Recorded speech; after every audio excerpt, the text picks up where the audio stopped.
Hey everybody, welcome back to Matthew Kelly Pottery on YouTube. I hope you are doing well today. It is time once again, I guess, to continue the tradition of making a video of pot number 1 for each wood firing. This time for wood firing number 3, I got a couple 3.5 pound clay balls here I'm going to center, and I guess I'm going to make a platter bowl. I've done something different each time, so pot number 1 for wood firing number 3 is coming up, so let's go.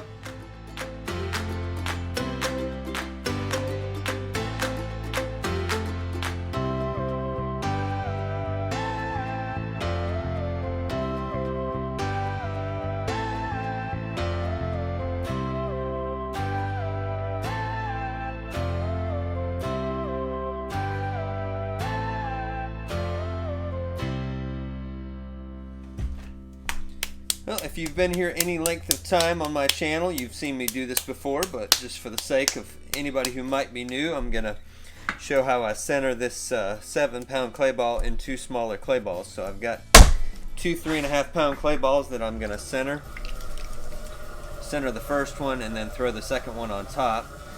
The reason I do that is a couple reasons. Number one, it makes it a little bit easier to center larger amounts of clay by doing it in sections.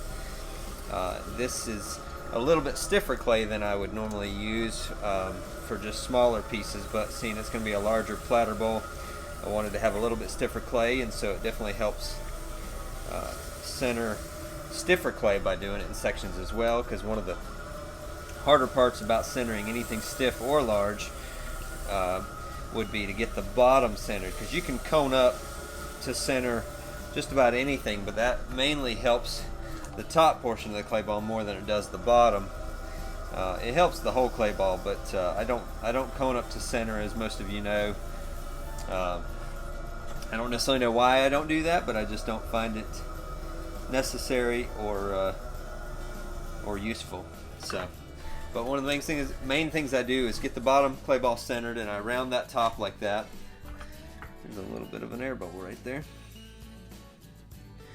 And then I use a rib to kind of round this off, so it's got a peak in the middle, so that way when I throw the next clay ball on, it's rounded as well the other way, so it's going to have 2 peaks meeting, and it will force out any extra air that may be between those two.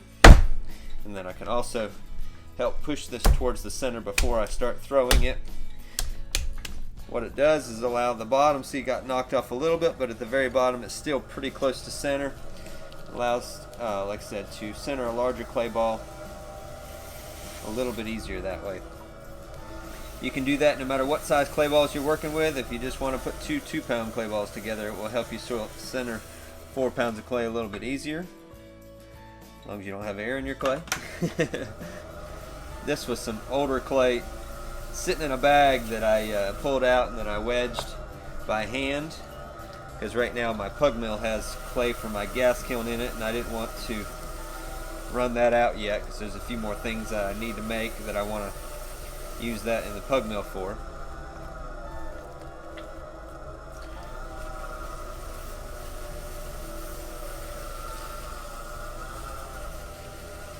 I have a feeling there's a little bit more air in there based on how it's fighting me to get good and centered, but I think we'll be good enough here. I'm going to use the heel of my hand to open this one up, because it's a larger piece. I think that'll help get it opened up a little bit easier, and it will help get the bottom the shape that I want it, because I want that bottom to be a nice curved shape. And I can do that a little bit easier with the heel of my hand like that.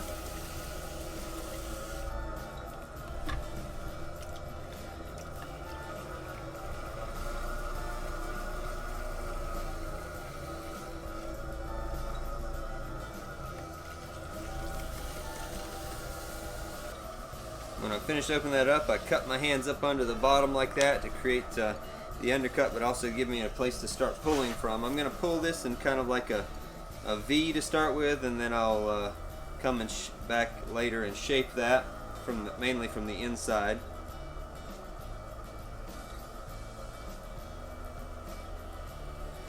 So that first pull was mainly just a pinch with my left hand. And now I'm going to go in with my middle finger and my ring finger on my right hand and push in at the bottom.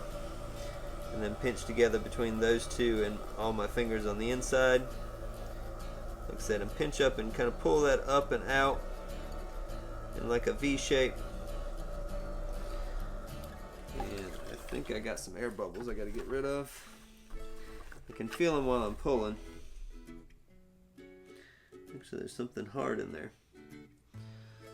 Okay.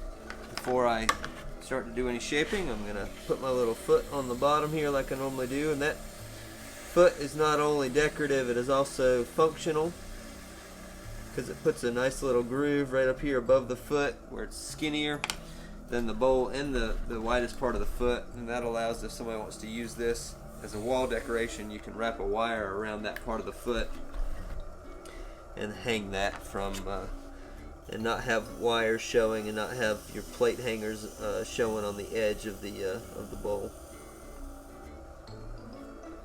Alright, now we're going to add some water to the outside edge of this so that we can then stop and reverse the wheel and start shaping from the inside.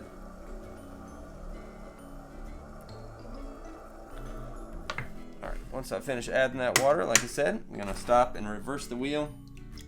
Start using my rubber rib on the inside to shape from the inside.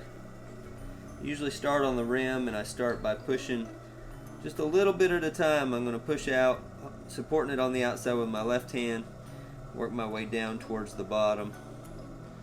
I just want to get a nice smooth curve in there, and then at the very bottom I want to work on making sure that has a nice curve as well, because that's where usually if you get a lack of a curve, it's right there in the bottom where the thickness changes from the bottom to the side of the bowl.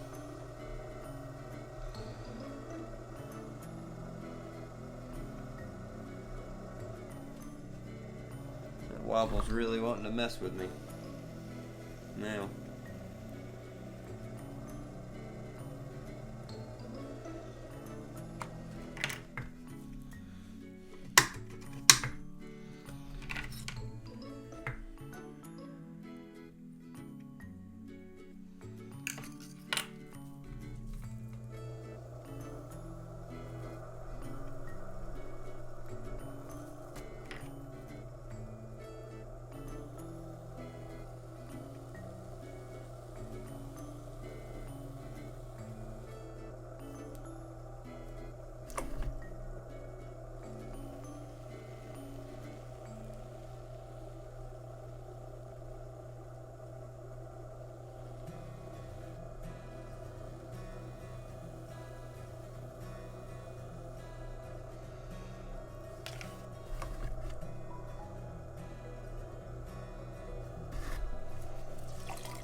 Well, I was really actually starting to get worried about that bowl for a minute when I did that shaping on the inside, because I knew it had a bit of a wobble to it, but as soon as I was able to work on that lip and lay the lip over, I pretty much mitigated every single bit of that, as long as I don't mess with it too much now. Alright, so I think what I'm going to do now is let this stiffen up a bit, maybe a day or two underneath some plastic, and what I'm actually going to come back and do is do a little bit of carving or texturizing on the rim of this, because the rim is so wide. I like that wide rim. A lot of times I'll alter the rim with some crimps or some flutes. This one, I think what I'd like to do is do some texturizing, either by carving into that rim just some lines, or maybe just doing some texturization with a rib, something like that. So I'll bring you guys back when we do that. Maybe it'll just be a time lapse of me doing the carving on that rim, but it won't be today because it's very wet and I want that to get stiffened up before I do that. But yeah, we'll see you when we come back for that. Here we are the next day, and I have this platter bowl. It's been in my rack here covered, the whole rack covered lightly with plastic all night. I had some other platter bowls in there that for my gas kiln that have been drying slowly underneath the plastic there. I don't like to put the plastic directly on them because that can deform them, but I have this nice rack over here that I can wrap the plastic around, and I have shelves that I put in there, and so that allows them to dry slower and not warp and not crack. They have a pretty bad tendency with a bowl this wide that if you dry them too fast, the rim shrinks too quickly and it will just split the edge. And so I learned that the hard way, of course, as most of us do. But all I'm going to do now is take one of my trimming tools and just start to go around and put some lines, I guess some lines going from the inside to the outside edge. I'm not trying to do them uniform, and I'm just going to put some texture on this edge. I've got this tool, and then I have this one that has a little wire wrapped around it. I'm not sure which one. I think I'm going to do this one because it will make a little bit deeper and wider marks. I have some diamond core tools that are on the way and will actually be here tomorrow, but this has to be done today. So I'm going to start doing things with the diamond core tools once they come, like what I'm going to do with this, and I think they will work much better. But for now, this is what I have to work with, and so we're just going to work on, like I said, just basically taking from the inside. What I want to do is go ahead and do that trimming from the inside out. And then what I'm going to do is if I go over the edge at all, I'm going to come back with my rib and make sure that I have the nice line there on the inside.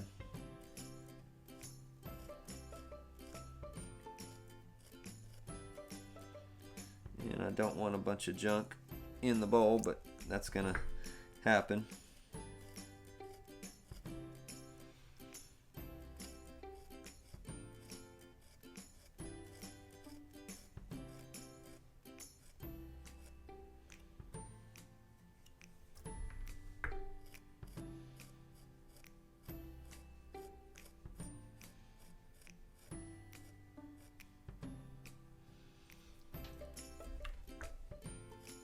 And try not to worry about it too much and just come back and clean all that up later.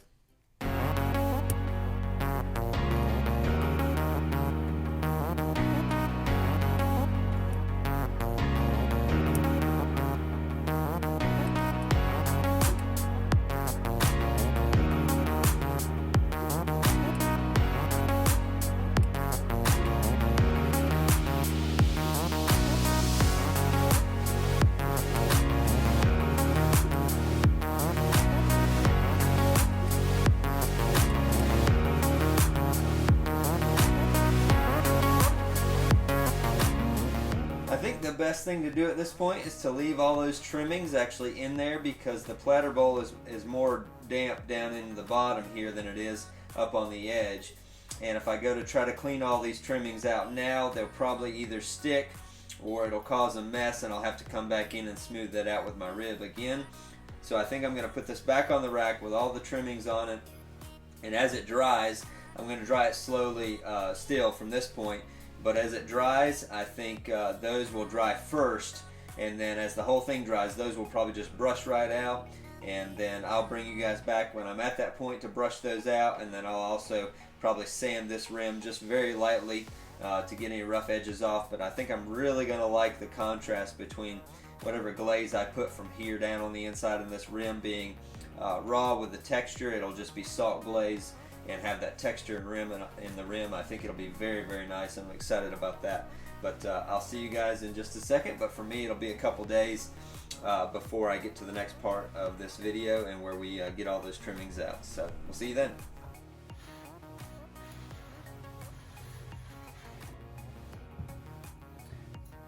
Alright, here we go. We have piece number 1 for wood fire number 3. Got all the little trimmings as we talked about that are still on there. I'm just, probably don't need to, but just to make sure the back sits level, I'm going to put it back down on the pins. Let's see, there we go.